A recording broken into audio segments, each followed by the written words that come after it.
मैं Mukesh Chaurasia, SKP news से। आज हम बात करेंगे प्रवीण राजपूत, जो पार्षद हैं। पार्षद में एक नेता विपक्ष की रोल भी भूमिका अदा कर रहे हैं। आइए हम बात करते हैं प्रवीण राजपूत जी से। सर ये बताइए, 2019 के अंदर जो लोकसभा चुनाव आ रहे हैं उसके लिए क्या तैयारी की है आपने? देखिए, आम आदमी पार्टी की पूरी तैयारी है। आम आदमी पार्टी का जो कार्यकर्ता पूरे देश के अंदर जहाँ जहाँ हम लोग चुनाव लड़ना चाहते हैं, दिल्ली हो, पंजाब हो, गोवा, हरियाणा के अंदर पूरी मजबूती के साथ कार्यकर्ता तैयार है। जिस तरीके से 2014 के अंदर भारतीय जनता पार्टी ने जुमलेबाजी की सरकार बनाई थी, उसको तोड़ उखाड़ फेंकने का काम इस बार दिल्ली से और जहाँ स्टेट में हम लोग लड़ेंगे वहाँ से आम आदमी पार्टी करेगी। आपकी पार्टी ने जब आए थे इलेक्शन में तो उन्होंने बोला था कि हम CCTV कैमरे लगाएंगे, वाईफाई लगाएंगे। इसका कार्य आपका कहाँ तक पहुँचा है? देखिए, CCTV कैमरे लगाने का जो वादा आम आदमी पार्टी ने किया था वो वादा पूरा हो चुका है। आप दिल्ली के अंदर आज CCTV कैमरे लगने स्टार्ट हो चुके हैं। 1,40,000 CCTV कैमरे, यानी कि एक विधानसभा के अंदर 2,000 CCTV कैमरे लगाने का काम शुरू हो चुका है। PWD के माध्यम से, दिल्ली सरकार के माध्यम से, केजरीवाल जी के नेतृत्व में ये काम किया जा रहा है। और वाईफाई की जो बात है, 5 साल से पहले हम लोग वाईफाई दिल्ली की जनता को दे देंगे। आपकी पार्टी जब सत्ता में आई थी, जब जीत के आए थे, तो आपने बोला था कि ना हम किसी की सपोर्ट लेंगे ना हम किसी को सपोर्ट देंगे, लेकिन आज ऐसा क्या हो गया है कि आपको कांग्रेस की सपोर्ट लेनी पड़ रही है लोकसभा चुनाव में? देखिए, जब हम लोगों ने चुनाव लड़ा, निश्चित तौर पे हम लोगों ने बात कही, और आज अमित शाह और मोदी जी की जोड़ी को उखाड़ने के लिए आज देश खतरे में। सबसे पहले हमारे सामने देश है, पार्टी बड़ी नहीं है हमारे लिए सबसे बड़ा देश है। अगर देश बचाना है तो आज हम लोगों को मिलकर चुनाव लड़ने की जरूरत है, क्योंकि जो अमित शाह और मोदी जी की जो जोड़ी है, जो लोकतंत्र आज जो देश के अंदर खतरे में है, जो देश खतरे में है, उसको बचाना सबसे पहले है, पार्टी सबसे बाद में। अगर पार्टी खत्म भी हो जाती है तो कोई बड़ी चीज नहीं है, बट देश बचना चाहिए आज। जैसे कि आपकी पार्टी को आए हुए 4 साल करीबन हो गए हैं, तो आपकी पार्टी ने अभी तक क्या क्या कार्य किए हैं? देखिए, दिल्ली के अंदर आम आदमी पार्टी ने जो मुद्दे, जो मैनिफेस्टो बनाया था, उस मैनिफेस्टो के ऊपर पूरा काम चल रहा है। 4 साल हम लोगों को हो गए। हम लोगों ने जो वादे किए थे वो वादे पूरे किए, चाहे वो बिजली का वादा हो। आज दिल्ली के अंदर सबसे सस्ती, पूरे देश के अंदर अगर कोई सस्ती बिजली देने का काम कर रहे हैं तो दिल्ली सरकार काम कर रही है। और ये वादा हम लोगों ने दिल्ली की जनता से किया था, वो हमने पूरा किया सिर्फ 2 महीने के अंदर। आज हम लोगों ने जब चुनाव लड़ा था तो उस टाइम पे पानी का वादा किया था कि हम लोग अगर दिल्ली सरकार आती है तो पानी मुफ्त देगी। आज वो वादा हम लोगों ने 20,000 लीटर पानी हर घर में मुफ्त देने का काम दिल्ली सरकार ने किया। महिला सुरक्षा के ऊपर हम लोगों ने काम किया, स्कूलों के ऊपर हमने अच्छा काम किया, स्वास्थ्य के ऊपर काम किया।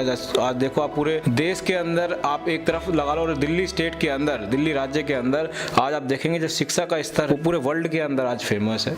आज आप देखेंगे कई लेयर के स्कूल यहाँ पर बने हुए हैं, मॉडर्न स्कूल यहाँ पर बनाए गए हैं, एक्सीलेंस स्कूल बनाए गए, जो प्राइवेट स्कूल, जो टॉप क्लास के 5 स्टार जो स्कूल होते थे उनको टक्कर देने का काम आज दिल्ली के अंदर एक्सीलेंस स्कूल कर रहे हैं। आप दिल्ली की जनता में जाके देखिए आज किस तरीके से एजुकेशन सिस्टम के अंदर जो क्रांतिकारी बदलाव जो दिल्ली सरकार ने किया है वो आज हर बच्चे की और हर आदमी की जबान पर है। उसके साथ हम लोगों ने शिक्षा के और स्वास्थ्य के अंदर बहुत अच्छा काम किया दिल्ली सरकार ने।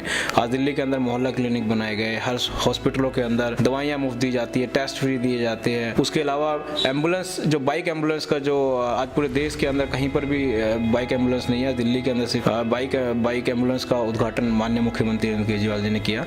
डोर स्टेप डिलीवरी जैसी जो आज पूरे वर्ल्ड के अंदर कहीं पर नहीं है, सिर्फ दिल्ली के अंदर उसको लॉन्च किया गया। 50 लगभग 40 से 50 सुविधाएं ऐसी है जो आप घर बैठे बैठे है उनका आप फायदा ले सकते हैं। तमाम मुद्दे जो हमारे चुनाव में हम लोगों ने वादा किया दिल्ली की जनता के साथ, उस मैनिफेस्टो को हम सिर्फ कागज का टुकड़ा नहीं समझते, वो हमारे लिए एक पवित्र चीज है। और हम उसको हमेशा, जब भी हमारे मंत्री, मुख्यमंत्री और तमाम जो नेता हमारे हैं, वो उसको समय समय पर देखते हैं और उसके अंदर स्टडी करते हैं। खुद हमारे माननीय मुख्यमंत्री अरविंद केजरीवाल जी उसके ऊपर बड़े गंभीर है। हर कैबिनेट मीटिंग के अंदर पूछते जो मैनिफेस्टो हमने दिल्ली की जनता से वादा किया था वो कितना पूरा हुआ।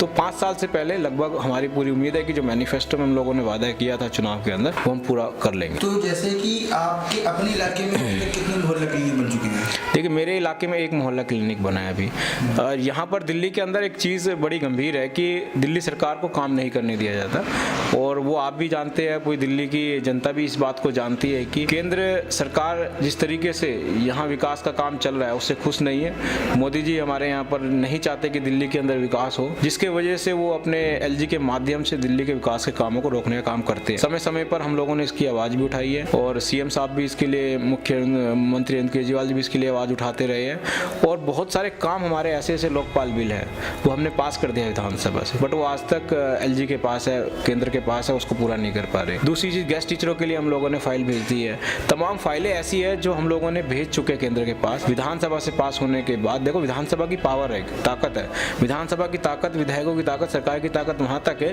कि वो अपने बिल केंद्र सरकार तक पहुंचा सकती है। उसके बाद केंद्र सरकार की जिम्मेदारी बनती है कि वो उस बिल को पास करके वो उसको इम्प्लीमेंट करे। तो तमाम जो वादे हम लोगों ने किए थे, जो काम हम लोगों ने किए थे यहाँ पर वादे करके, वो हम लोगों ने केंद्र सरकार के पास भेज दिया है। बट केंद्र सरकार से जो उनका जो रवैया हमारे यहाँ पर सौतेला व्यवहार जो दिल्ली के अंदर चल रहा है, उसके चलते वो लोग काम नहीं होने देना चाह रहे हैं यहाँ पर। जैसे कि आपको ऐसा क्यों लगता है कि राफेल में घोटाला हुआ है? क्या ऐसा लगा, क्या देखा आपने जिसमें आपको लग रहा है कि राफेल घोटाला हुआ है? देखिए, पूरा देश इस बात को कह रहा है कि चौकीदार चोर है, और राफेल के अंदर उनका जो गोलमाल रवैया है, जो जवाब उन केंद्र सरकार को देने चाहिए थे राफेल के। एक जहाज जो लगभग 526 करोड़ रुपए का जहाज था, 1600 करोड़ रुपए में खरीदा गया है। तो निश्चित तौर पे ये केंद्र सरकार की एक विफलता रही है कि उनको जहाज के अंदर जो बड़ा घोटाला हुआ है। और आप सब पूरे देश को पता है कि 12 दिन पहले कंपनी जो अनिल अंबानी की कंपनी है, जिसका कोई अनुभव नहीं है जहाज बनाने के अंदर, उस कंपनी को अगर दिया गया है काम, तो निश्चित तौर पे एक बड़ा घोटाला इसके सामने आ रहा है। और 526 करोड़ रुपए का जो जहाज था, जो बनाना था, वो आज 1600 करोड़ रुपए में, तो आप भी समझदार है, हम भी समझदार, देश की जनता भी समझदार है कि राफेल के अंदर एक बहुत बड़ा करोड़ों का घोटाला हुआ है। केजरीवाल जी ने ऐसा क्यों सोचा कि कांग्रेस के साथ हाथ मिलाने से हमें कुछ बेनिफिट मिलेगा दिल्ली के अंदर? देखिए, ये कांग्रेस के साथ हाथ मिलाने की बात नहीं है। बात है कि महागठबंधन के साथ हम लोग जुड़े हैं, और महागठबंधन के साथ पूरे देश के अंदर जितनी भी पार्टियां महागठबंधन के साथ आई है, हम लोग सब एक होकर चुनाव लड़ना चाहते हैं पूरे देश के अंदर। इस बार महागठबंधन की सरकार बनाना चाहते हैं, क्योंकि मोदी और अमित शाह को अगर इस देश से रोकना है, और जो वो जिस तरीके से वो लोग यहाँ पर गैर संवैधानिक तरीके से काम कर रहे हैं, वो चाहते हैं कि आने वाले समय में चुनाव ही ना हो इस देश के अंदर। तो उसको रोकना, देश के संविधान को रोकना, देश को रोकने का जो काम वो लोग कर रहे हैं, उसी के लिए महागठबंधन के साथ हमने जाने का फैसला लिया था, जिसमें दिल्ली के साथ ये महागठबंधन में ये फैसला हुआ था कि दिल्ली से कांग्रेस चुनाव ना लड़े, और अगर लड़े तो वो अरविंद केजरीवाल के साथ लड़े, क्योंकि कांग्रेस का जनाधार नहीं है आज दिल्ली के अंदर। आपको पता है 7 में से एक भी सीट नहीं इनके पास नहीं है, एमएलए की एक भी सीट इनके पास नहीं है। बट जो कुछ वोट परसेंटेज है जो कांग्रेस का, जो उनके पास जो है, वो वोट परसेंटेज अगर आम आदमी पार्टी को मिल जाता है, निश्चित तौर पर आम आदमी पार्टी की 7 सीटें दिल्ली के अंदर बड़े आसानी से आएगी। तो ऐसा क्या हुआ था, क्या ऐसी शर्तें रखी गई थी कि जो कांग्रेस ने मना कर दी गई? नहीं, ऐसी कोई शर्त नहीं रखी गई है। हमारे 7 कैंडिडेट अब डिक्लेयर हो चुके हैं। वो पार्टी के आला कमान का फैसला होता है, और ऊपर उन लोगों की किस लेवल पे क्या बात हो रही है उसके बारे में मुझे अभी जानकारी नहीं है।